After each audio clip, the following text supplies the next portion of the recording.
Hey there, comic friends. I'm Travis. And I'm the disembodied voice. And this is... No Capes. That's right. Where we talk about something. Yeah. Anyway. Comics that are independent or don't have his hero-y people with capes on them, right? That has nothing to do with being independent. Fine, whatever. Comic books that don't do superheroes. And or Ethan doesn't read them or something. Yeah. That's the something part. Anyway. Yeah, the comics for the... July 20th, 2016, let's say. That sounds like a good date. Yeah. Isn't that what we said last week? No. Okay, cool. Let's go. July 27th, right? Yeah, you're right, because last week was the 20th. 27th. East of West, issue number 28. So I've lost all hopes of The world you deserve. Boy, is it ever. Holy crap. Not the world I deserve. Love the quotes in it, though. Not the quotes, but the... What do you call the the quad triangle thing? Anyway. The triangle? Yes, that triangle. The things, the very dismal things that are written in between sections of the book are especially good this time. The preaching and a prophecy, as it were. Yeah, because I mean the back's always been the same, but wow. The future is coming to kill you? Yeah, but I read all of those to one of our children. I'm sorry for the children. Don't be, Sheila. Run fast as you can. Anyway, that's the only thing you liked about the comic, huh? Oh, no. Yeah, the rest of it sucked. No, it was awesome. What I really liked about this one is well, I like it and I'm sad because I've completely given up any hope that the child will be anything other than horrible because it is proving, so I thought, well, what if its little eyeball things come off and it will see the world.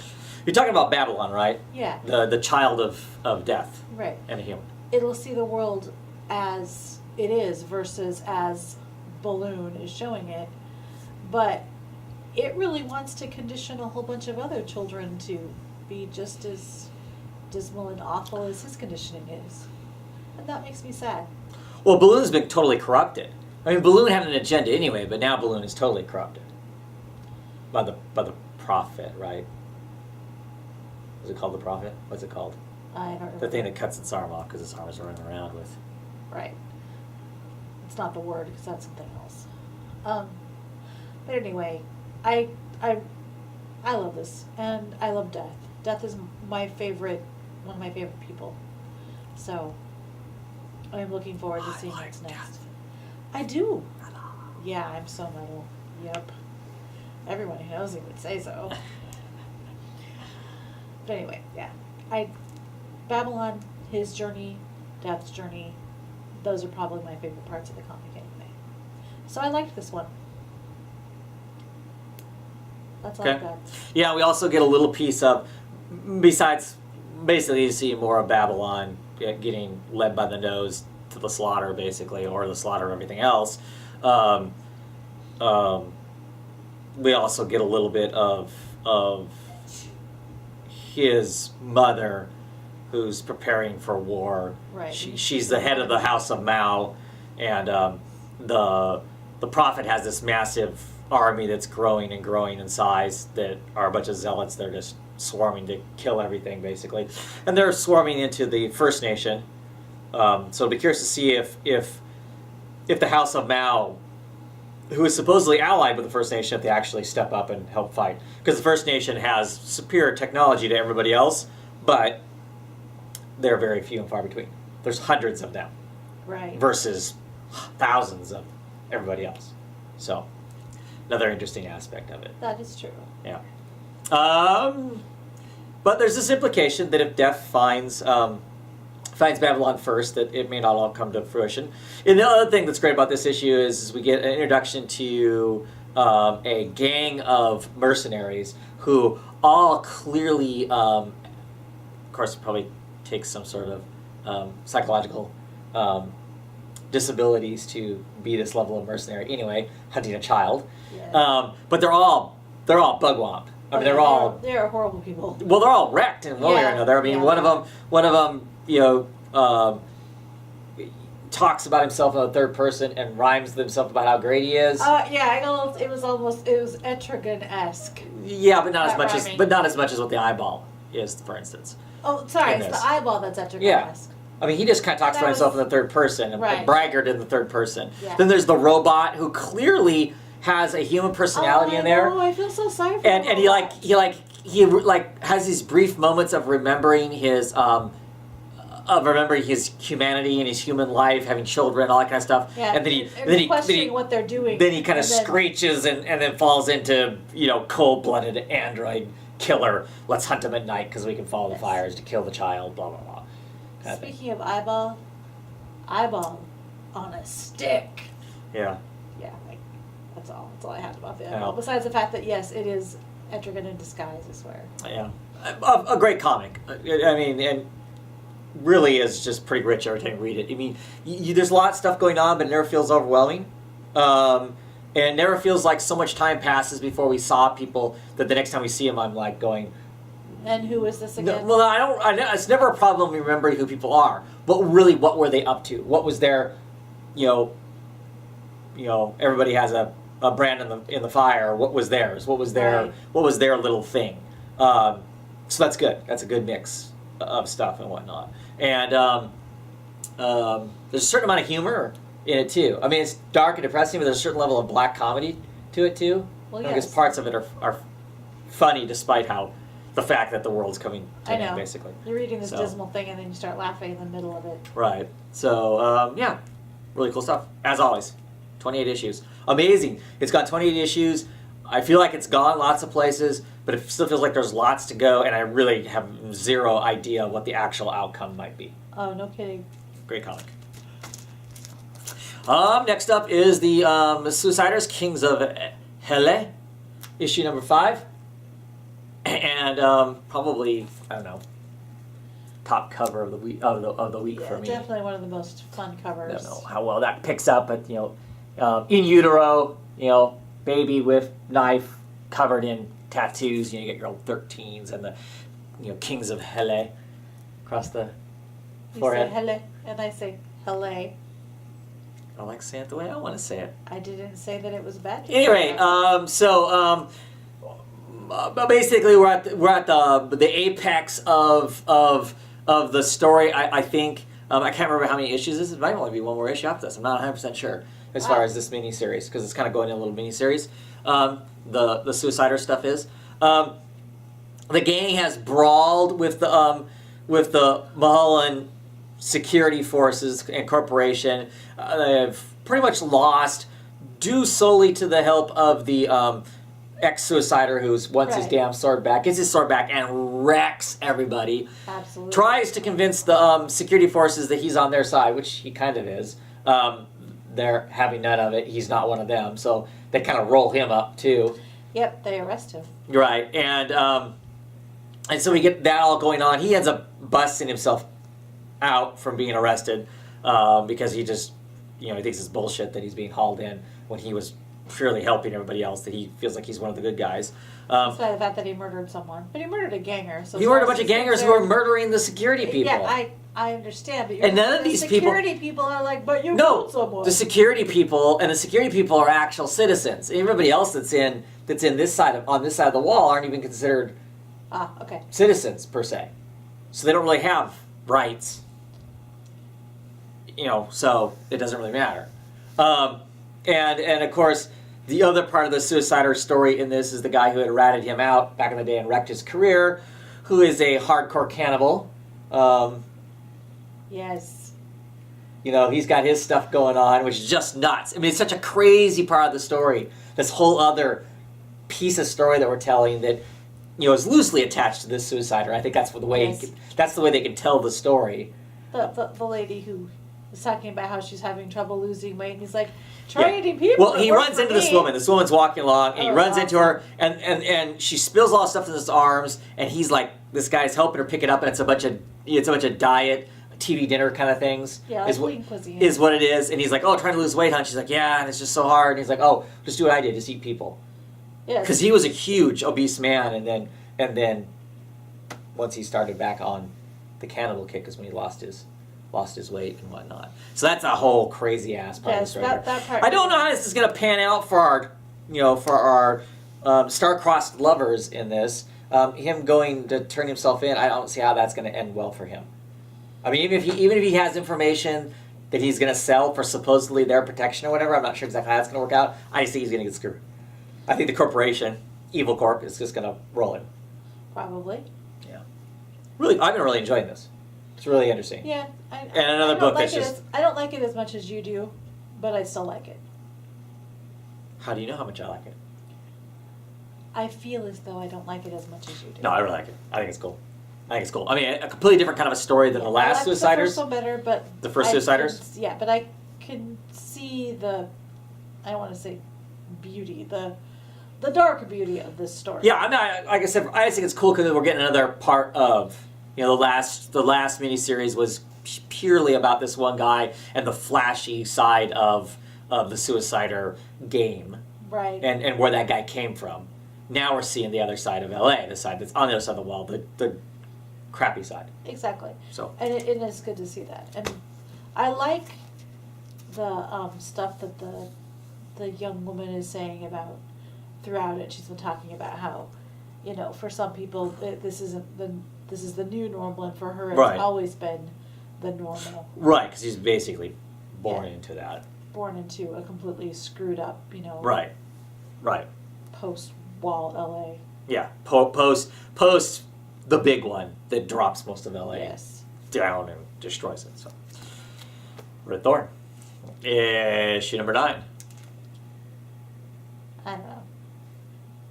I liked the beginning of this book, and then I haven't been enjoying the last few issues.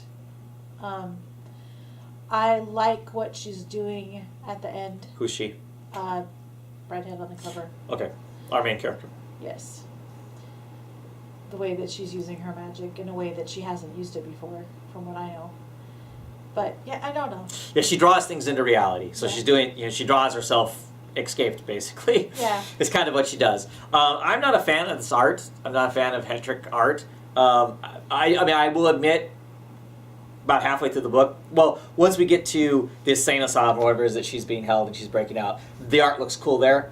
That part is cool. Not just because she's a naked lady, but the fact that it seriously.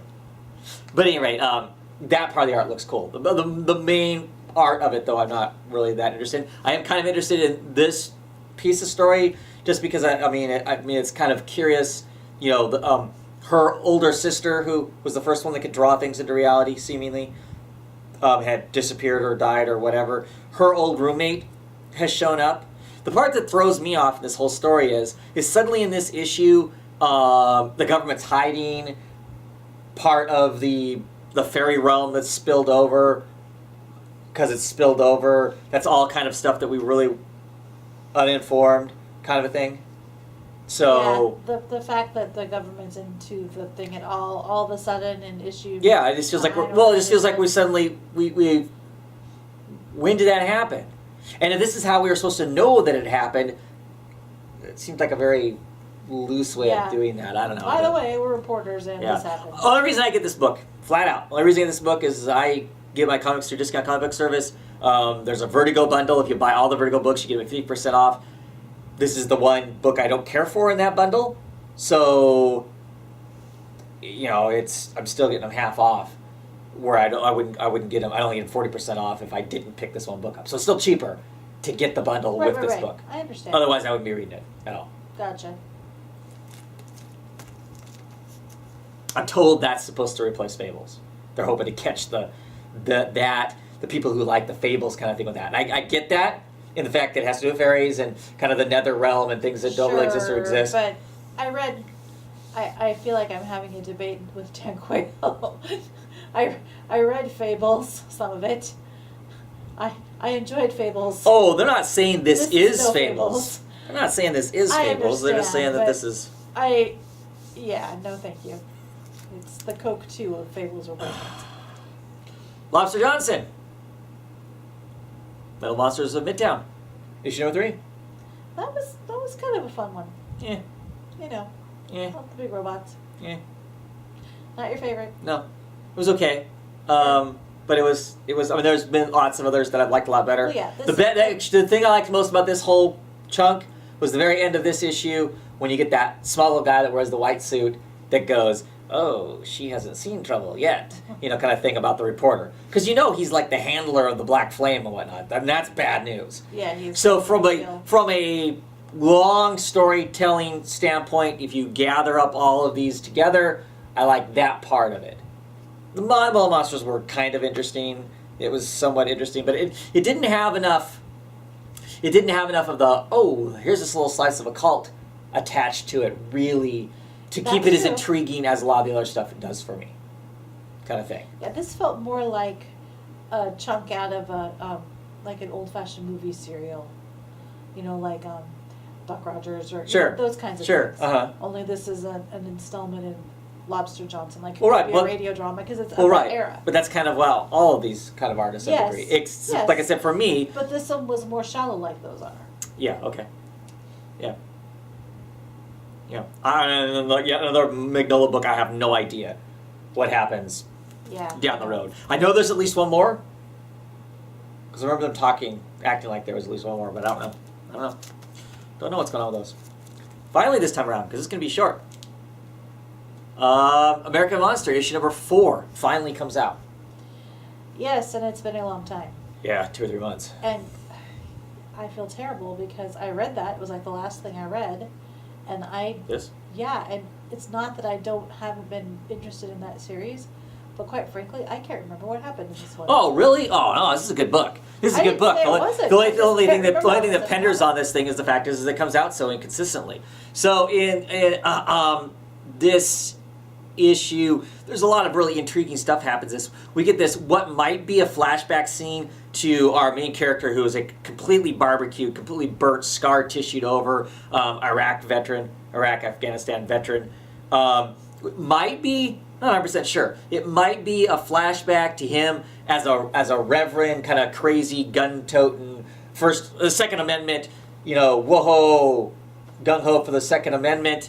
Kind of a thing. He's talking as a reverend. He's hitting on one of the reporter ladies that he's talking to, but he's not really that. He's something else maybe.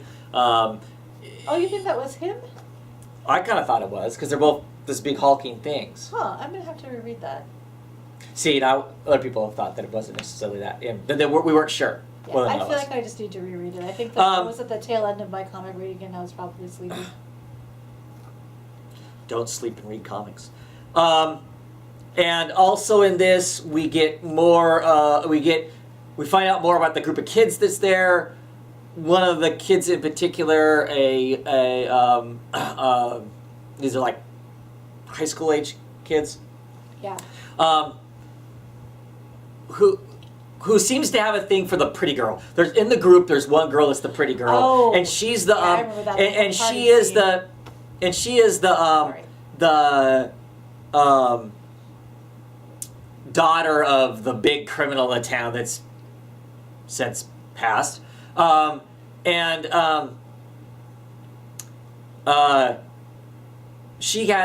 out she has a thing for the pretty girl. This other girl does. And this other girl, we kind of seen her go off with who the guy they call Seesaw Man. And Seesaw Man is a pedophile. He's paying the girls for different things. They call him Seesaw Man because the first time we see him, they're riding a seesaw and he sits on one end, he's a large man, sits on one end holding the girl up on the other end and then gets, pays to have her flash him or whatever. And he implied that he would pay for other things. Well, the pretty girl's like, I'm not interested in that. Well, lo and behold, this other girl has provided that, even though she's not into guys or anything, but she's provided that because she has this big roll of money and she's been doling it out on stuff.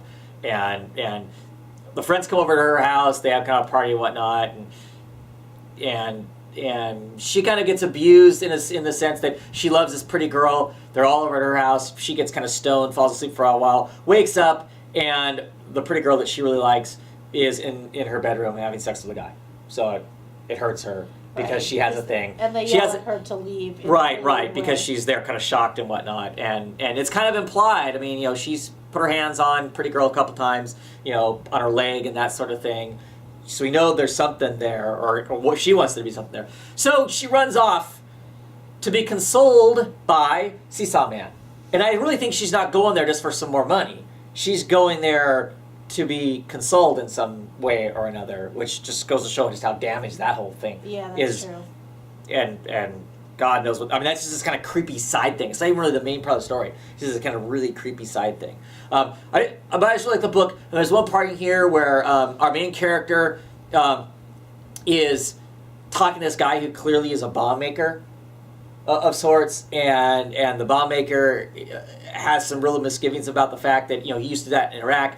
Now they got him doing it here, and it's no different. He's still just blowing innocent people up, probably, or whatever. So there's lots of really subtle. I mean, the great thing about that is about that little bit of writing. It's like one page, and because of the look on his face and a few words, it makes what was simply have been a scene where you show up and you get your bombs from a guy. Suddenly, that guy goes from being purely one-dimensional to being three-dimensional. It makes this character, who we may never see again, really seem whole, really seem like a whole person, which is good writing, I think, when they can do that. There's just a lot of characters in this thing, a lot of subtle characters in this thing.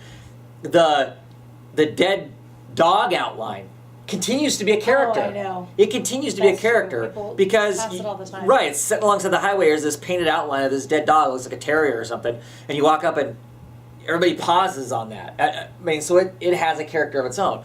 Lots of good stuff, which is extremely hindered by the fact that this book started probably 8 months ago, and we're on issue 4. Yeah, you're making me think that I'm going to have to go read them all once they're out because I feel like I've missed things based on your glowing review. Good stuff. But I don't know. If Aftershocks makes trades, wait and get it in a trade, because God knows how long you'll wait to get it like this. Right? That's Anything it. else? Nope. Right.